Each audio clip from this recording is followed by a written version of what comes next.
Hey everyone, Aaron Spears here, Young Adult Librarian at the Westlake Porter Public Library.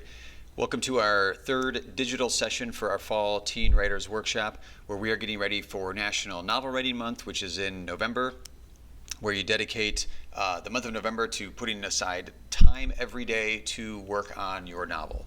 So we're using the term novel in all these videos really, and when we're live on Zoom, we're doing live on Zoom meets in September and October to prep for November. It's great to hit the ground running just from starting with scratch on November 1st and try to write your novel then, or a book idea you've always had, or just a story idea you've always had.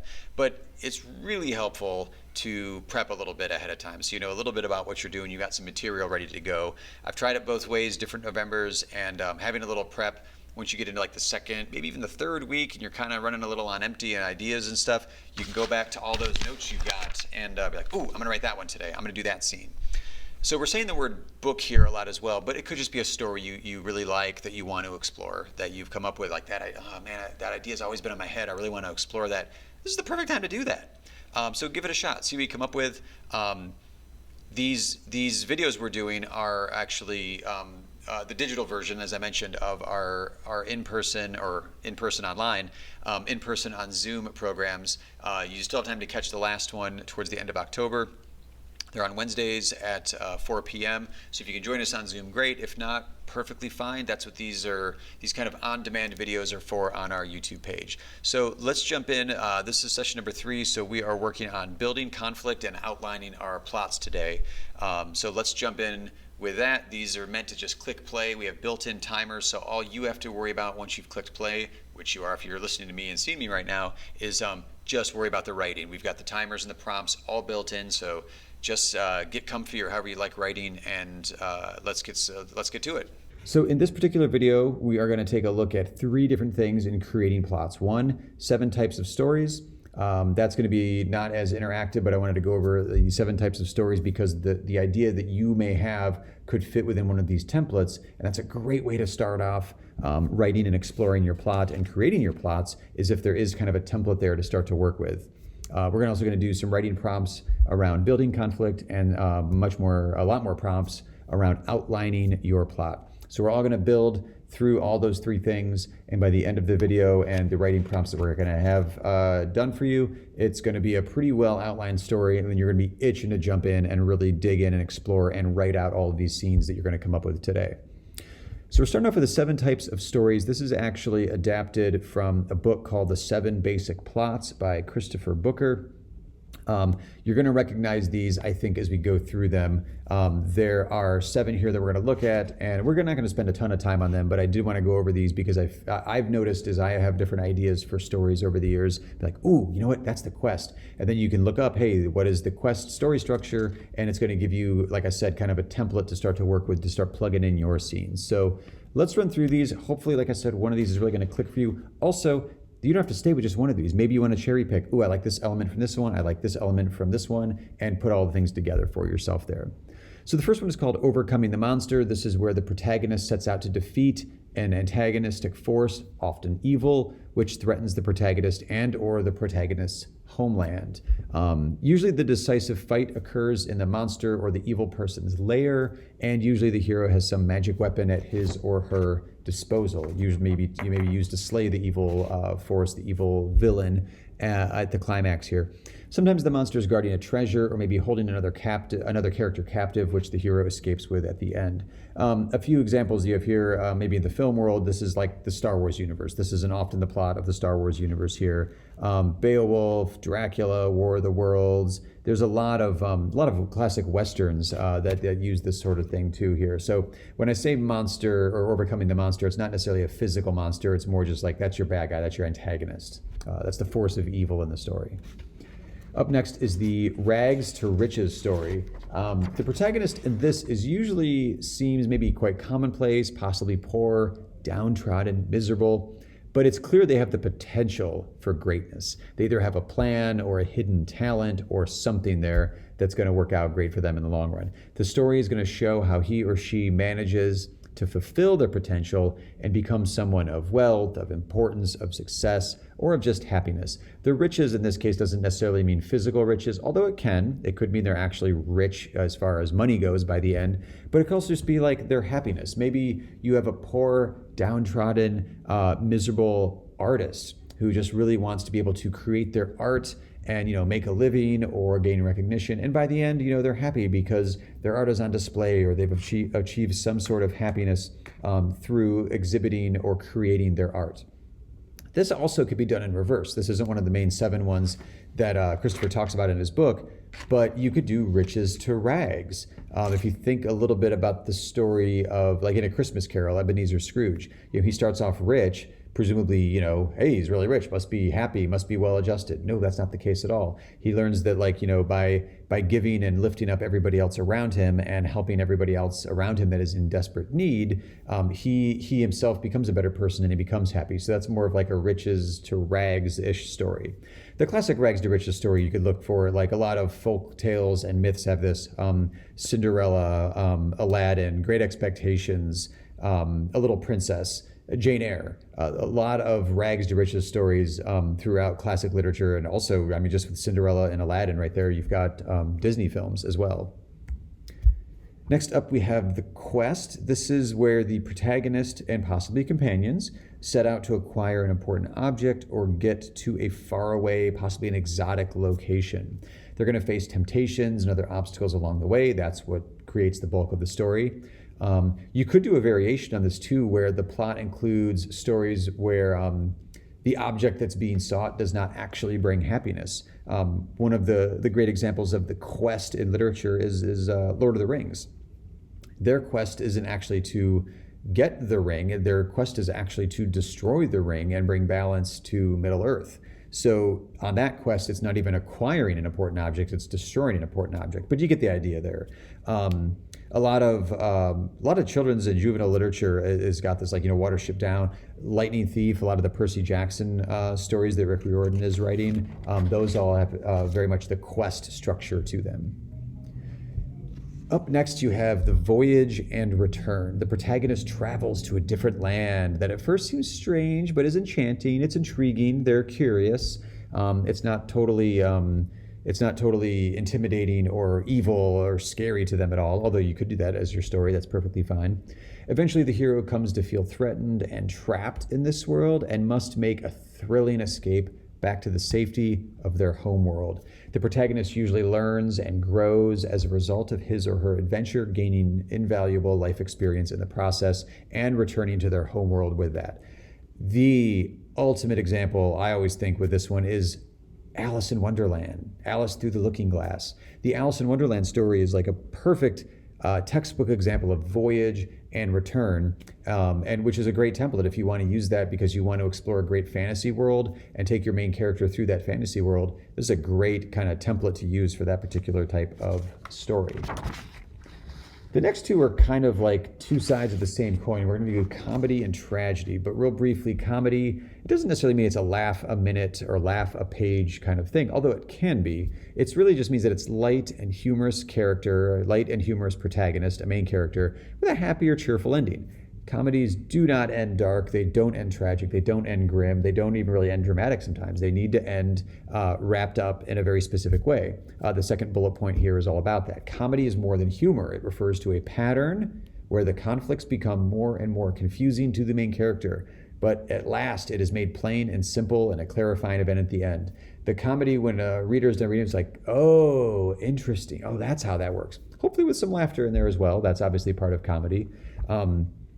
The comedy tragedy examples we have here are usually from within the world of Shakespeare. Like Shakespeare is a master of comedy and tragedy. You've got Midsummer Night's Dream. You've got Much Ado About Nothing. Twelfth Night is pretty comedic as well. Let's head over and look at tragedy, which is pretty much just the opposite of everything we mentioned with comedy. The protagonist has a character flaw or a great mistake, or makes a great mistake at the beginning, which leads to their undoing. Their unfortunate end evokes pity at their folly and the fall of a fundamentally good character. We should feel that it's tragic that the story ends the way it does because we do care about this main character. Tragedy is a story in which the story goal is not achieved. That goal your main character has, and we're going to talk a lot about goals when we get to our writing prompts for this particular session, the goal is not achieved. Outcome equals failure in this one, and the hero does not resolve his or her inner conflict happily by the end. Again, sticking with Shakespeare, this is Macbeth, this is Julius Caesar, this is King Lear, this is, Romeo and Juliet. Romeo and Juliet is the ultimate tragedy structure. It does not end well for anyone involved in that story. Sorry if I'm spoiling Romeo and Juliet for anybody out there, but I feel like that's a common known ending as far as plays and literature goes out there. So the last one we want to take a look at real quick is Rebirth.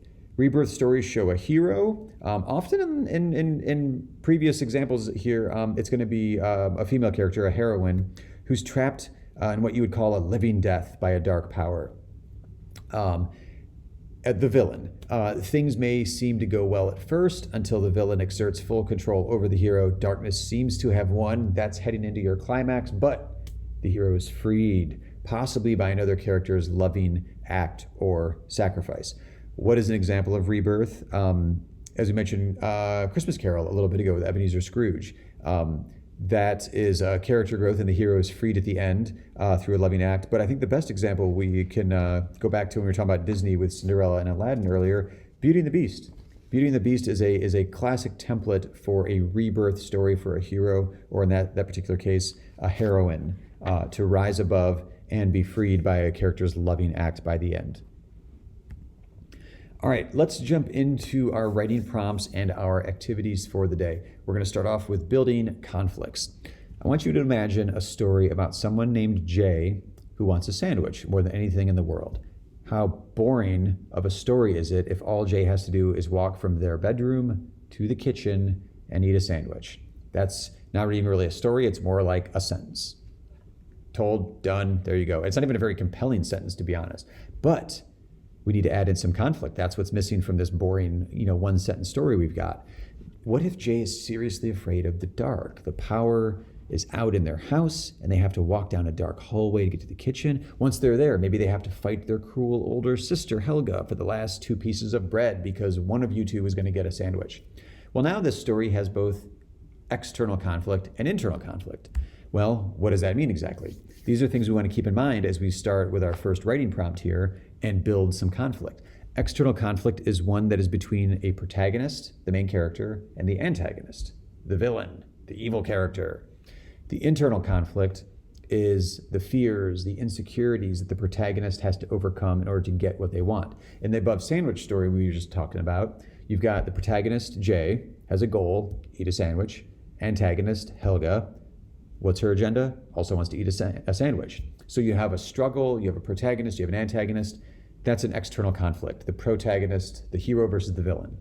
The internal conflict is the fears, the insecurities that the protagonist has to overcome in order to get what they want. But the antagonist can also have their own internal fears, insecurities, flaws, whatever. So you've got what's going on in the outside world of your hero versus your villain, but also what's going on inside their inner life that they have. So that takes us right into prompt number 1, the protagonist. We want to go at this from the point of view of your protagonist. What does that protagonist, your main character, want more than anything in the world? What are all the things that might block your character from getting what they want? And that can be several things. You want to have more just one goal in this particular case. You want to have a few things that that might block your character. And then also, if they have a weakness, a fear, or faults, things like that, they're going to get in the way. So that's your internal conflict there.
Prompt number 2, we want to go with the antagonist. Now I'm saying here the physical antagonist because we're going to deal with an abstract protagonist next. But for now, let's look directly at your villain, at your antagonist. What do they want more than anything else in the world? Because they need to have something that they're desiring also. Oftentimes, if it's the same as the protagonist, your main character, it puts them in direct conflict right away, and that can be really great dramatic storytelling. It doesn't have to be the same goal, but some overlap I think is usually pretty helpful with your story. What is your antagonist issue or problem with the protagonist? What is your antagonist afraid of and why? And does your antagonist have a hidden weakness or flaw? And what is that if they have it? Because that's going to be key to your climactic scene coming up.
Number 3 is the abstract antagonist. The abstract antagonist in my novel, in my story, is not a living, breathing thing. It is blank. In young adult fiction, John Green is a very prolific author. He has written a lot of books that deal with people dealing with terminal illness. That can be an abstract antagonist. The fact that your main character is dealing with cancer or leukemia or something that like they have basically a health issued death sentence. There's a ticking time. They only have so much time left. It could be a really oppressive government system or societal structure like in Hunger Games. That would be your abstract antagonist. You don't have to have that in your story, but I think it's good to kind of play around in the brainstorming phase and see if maybe an abstract antagonist will work for your story. And if it does work for your story, you can pile that on with your physical antagonist, and you can have a lot of dramatic scenes to write out between your main character and the two different antagonists that are working against them.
So as we jump into outlining the plot, we have several prompts here for this. So all of the stuff we just wrote about your protagonist, your antagonist, what they want, what their fears are, what their weaknesses are, what might block them, those are all potential scenes now that we're going to plug into this particular setup. I like the roller coaster metaphor because it's a good visual as we're mapping these things out. We're going to have 6 stations here that we're going to start brainstorming through: the setup, the inciting incident, the rising action, the climax, the falling action, and the resolution. Now we're going to brainstorm maybe a paragraph or two or a few lists as we go through this. But just as a heads up, that rising action section there between the 2 arrows, that's the bulk of any book you read. That's the bulk of what you're going to be writing. So that's going to be a lot more than just, a list of a few things or a paragraph. So when we get to that one, just keep that in mind that you're going to want to brainstorm a lot of stuff for that rising action part. But let's jump in first with the setup. The setup is where most novels begin by showing a little bit about the characters, the setting, the conflict, before jumping into fully to the action. So the setup of a story is like what we just saw with that roller coaster visual. You get hints of the exciting, scary stuff that's coming up ahead. Maybe you see that big hill, down the track a little bit. You're going to get there eventually, but you're not there right now. For the most part, you're just sort of looking around, getting to know the people on the ride with you. That's what you're doing with the setup. Sort of the example I'll be using as we go through this would be Harry Potter and the Sorcerer's Stone, because it's a great template novel for going through this particular structure. In this case, the setup, you've got Harry Potter, you realize he's the main character. You get the time period, which is current or modern over the course of a school year. The place, you get England, and you actually even get the first instances of a magical world outside of just the drab, dreary conditions he lives in with his aunt and uncle and cousin, because you get the invitation from Hogwarts that his uncle throws away.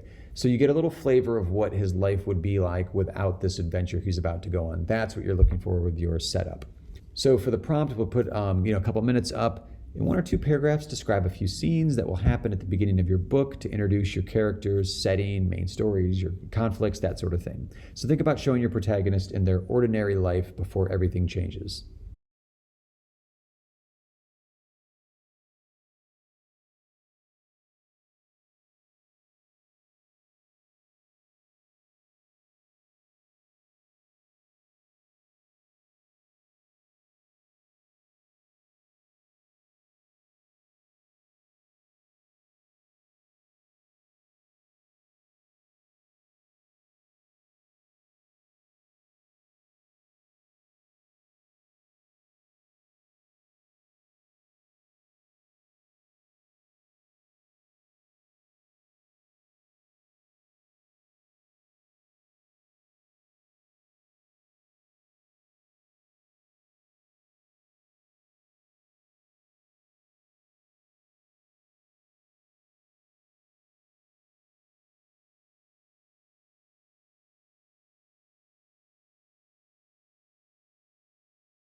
All right, number 2, we've got the inciting incident. This launches your protagonist into the adventure, whether they are ready for it or not. And honestly, a lot of times they're really great books, they're not ready for it, which is why it catches them by surprise. It really gets the action going. They have to prepare on the fly. They have to adapt quickly. It's going to make the reader turn the page because they want to keep going. It's a very compelling way to launch your character into the quest or the journey or whatever adventure they're about to be on. It can be a pretty exciting moment for your main character. Once it happens, this is the key thing, there's no turning back. So sticking with the Harry Potter and the Sorcerer's Stone example, This would be, he does get that letter from Hogwarts telling them that he's a wizard and he's invited to come to the school year. But like we said, his uncle says, no, you can't go. The inciting incident is actually, I think, when Hagrid shows up and is like, no, you're going. And he gets him to the train station and, he meets Hermione and Ronald, and they're off on their adventure. So the inciting incident for that case is like he is heading to Hogwarts. There's no turning back. So for the story that you're working on, for your ideas here, in a paragraph or two, maybe you start doing a list here.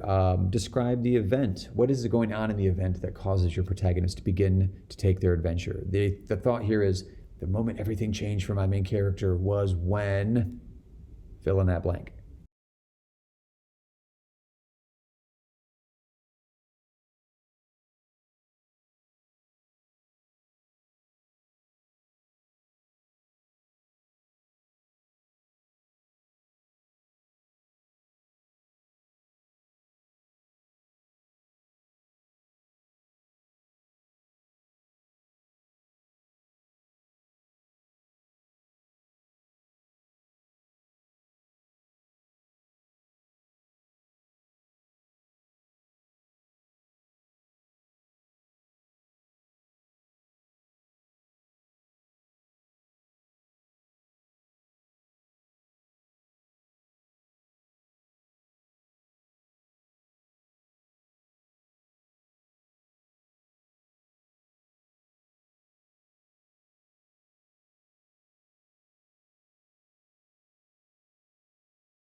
All right, this is the rising action. This is what we said on the way, that big chunk of your book between the two arrows and a roller coaster metaphor. This is going to be a big bulk of your book. This is going to be the bulk of the book, of the story.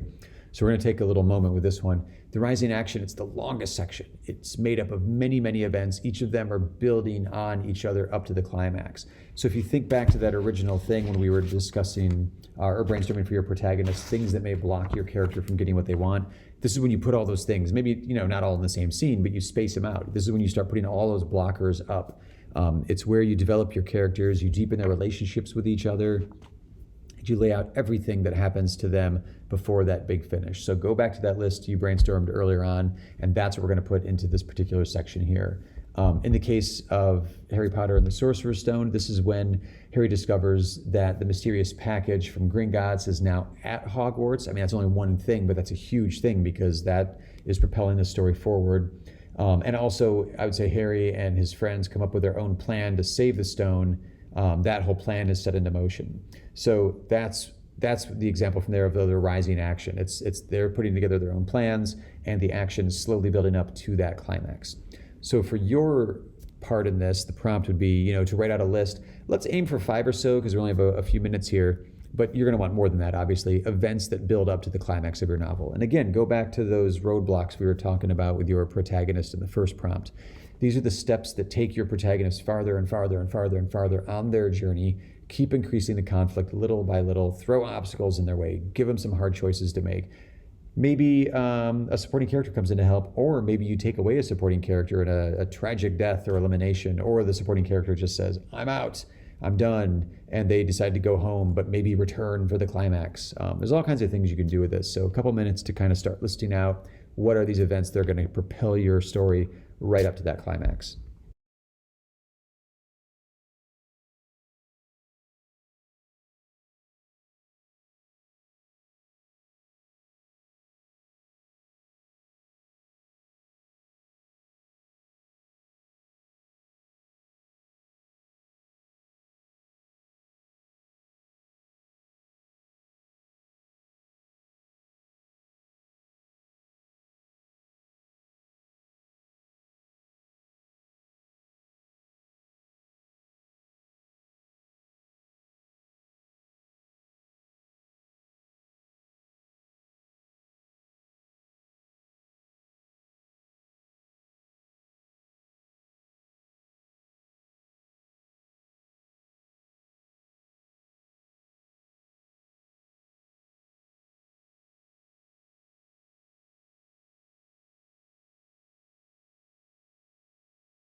And here we are. We are at the climax. We're at that peak of the roller coaster. This is as exciting as it's going to get. This is right before the drop.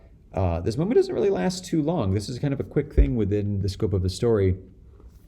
But that's fine. This is the resolution. This can be as short as a paragraph. It could be enough to make your readers just hold their breath in suspense.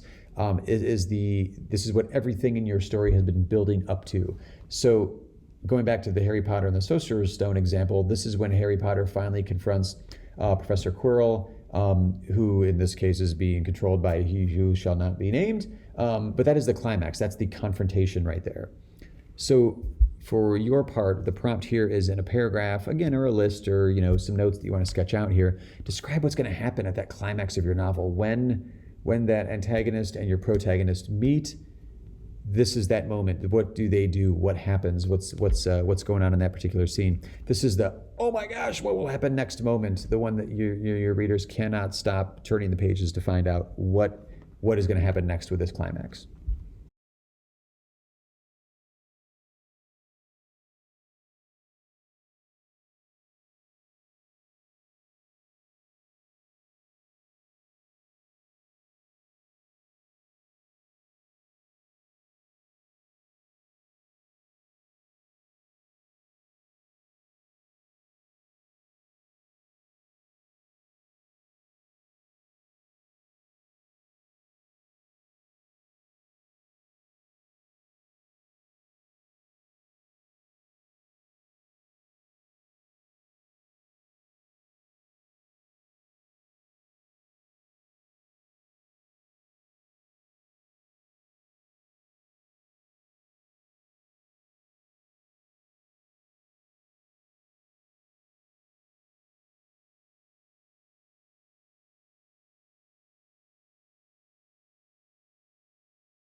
All right, a couple of quick stations as we are going down that roller coaster in our roller coaster visual, heading back to get off of the ride, the falling action. It's the fast-paced, action-packed part of your novel. You're finally speeding down the tracks of that roller coaster with your hands in the air. It's so much fun. You can't believe every page you turn. It's more revelations. It's more excitement. In the Harry Potter and Sorcerer's Stone example, we've got Dumbledore destroying the Sorcerer's Stone. Sorry if that's a spoiler for anybody that hasn't watched or read the first Harry Potter book. But also Harry discovers that it was his mother's love that protected him from Voldemort during their particular battles. There's just revelation after revelation in that story as part of the falling action. So what you're doing here with this prompt in creating your falling action is 1 or 2 paragraphs describe the few scenes that happen immediately after that climax. Does your protagonist get what they want? Do they think they get what they want, but it turns out they don't? Does the antagonist get defeated? Does the antagonist not get defeated? Does it escape so that you can have a sequel? How is all of that going to play out?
Last stop, you're pulling into the station. This is the end of the ride for it's the resolution.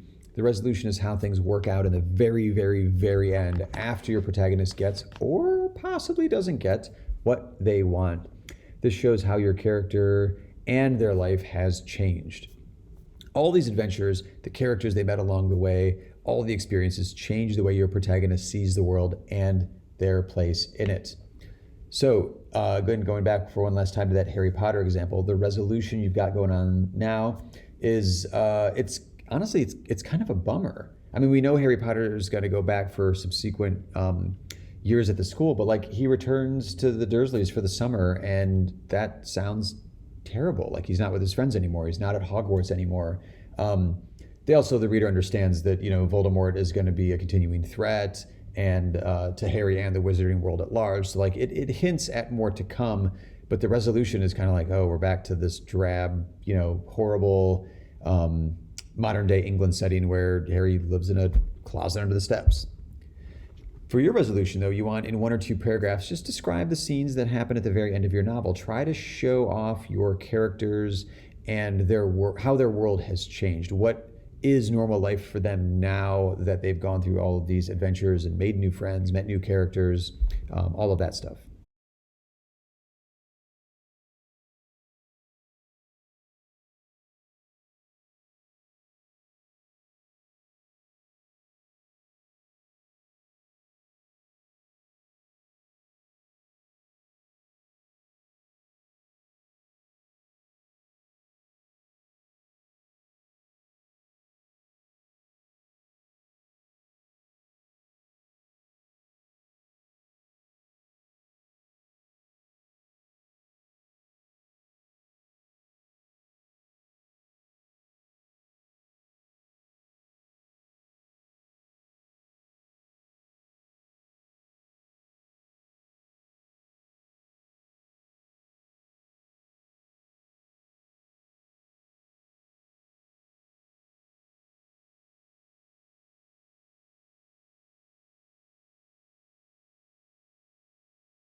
Well, that's it. Those are the prompts for this particular session. If you do want to join us live on Zoom, it's October 20th, Wednesday at 4 p.m. If not, again, no worries. There'll be a video just like this available on our YouTube channel within days of that are going to go through all of the prompts that we're going to be working on in that one. And until then, happy writing, everybody, and good luck with NaNoWriMo this year.